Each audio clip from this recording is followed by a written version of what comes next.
Welcome back. Charlie and Rich here with the Operation Legacy Coaching Series. We're on exercise 18, page 158 of the workbook, service to others.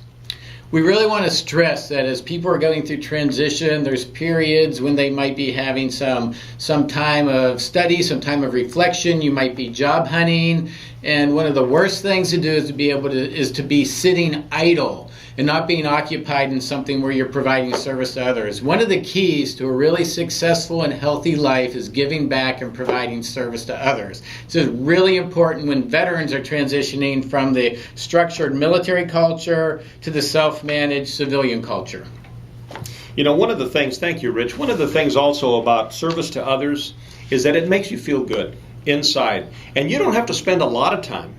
You know, on page 159 is journaling page, but on page 160, think about this. When you take a look at your life wheel, you've got 12 slices to that pie. One of the slices says other.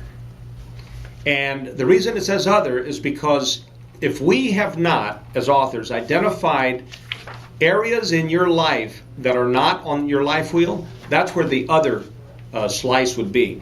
So when you think about giving a little bit of your time, what that also does, it takes the eyes off of yourself, off of your concerns, and puts it on others. And when you help others, remember the laws of sowing and reaping. When you give good, you'll not only get good back, but you'll get it more times than you gave. Now, don't expect it. Don't do it because you're expecting something immediately. You know, God will take care of the rest. You know, you just volunteer a little bit of your time. You could do it by going to the Veterans Hospital and volunteering a little time there. You could go to your church or synagogue or wherever you have your spiritual faith and strength. You could go to the YMCA and deal with the youth. Meals on Wheels, the Girl Scouts, Boy Scouts.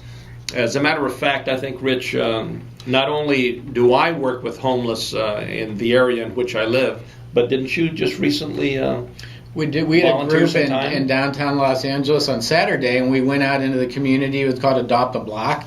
What was really great about that was there's an organization that had already coordinated everything, and we just had to show up and go along with their process. They put us on buses. We went down to the community. We handed out food. We talked to people. We encouraged people, and it did really make us feel good. One of the best ways to lift your mood or to get out of a blue, if you're feeling a little blue, is to do something nice for someone else, is to provide some service. Sometimes people think if they're going to volunteer, they're making a lifetime commitment. And it doesn't have to be that. You can just commit to one day, like one Saturday, like I did last week, or you could go in and you could commit to a week or a month or a couple of months. You would be surprised at how that builds your self-worth, your self-esteem, because nobody can take that away from you. It's not like you immediately go into a job and you're worried about keeping your job. When you go in and you volunteer, you're a volunteer. So you have full control over whether you want to be there or not. And if it's just one day, that's fine. If it's a week or a month, that's fine as well.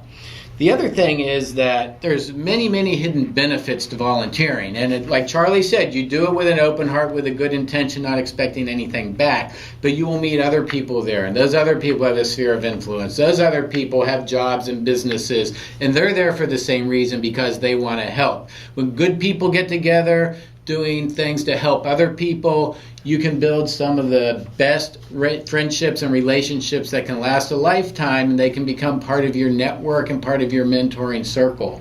Exactly. You know, and that's exactly what I was going to mention, is that remember when we spoke of networks? When you're transitioning out, you had your spheres of influence in the military, but in the civilian world, when you volunteer, you're meeting new people, as Rich just said. That's expanding your network.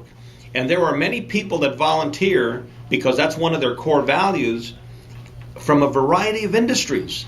Now, just stop and think. If you were to volunteer, it doesn't take a lot of time, but also you met someone in an industry that you have interest in, and what if they were looking for someone and you were that person? So see, that's one of the serendipities we call, goodness comes when you give good to the world. And that goes back to the laws of sowing and reaping. So just keep it in mind. Yeah, and also if you're more on the introverted side or a little shy, take a friend with you. Because one thing is, organizations that receive volunteers love to have you there. So it's not like there's going to be an issue as, am I welcome or not? So get a friend or a couple of friends and go in and do it together. As you go through the exercise, just brainstorm. Think about what sounds interesting to you. Where might you have some skills where you could help? It's always easy to go in and help with youth. There's after-school programs. There's girls and boys clubs where you might just go and help kids play basketball. Or, sometimes they have computer labs or homework. You can go in and you can tutor. It's just wide open, and you're helping others and the relationships that you build. It's just a win-win all the way around. Exactly. So, now, Rich just mentioned the youth and the young folks.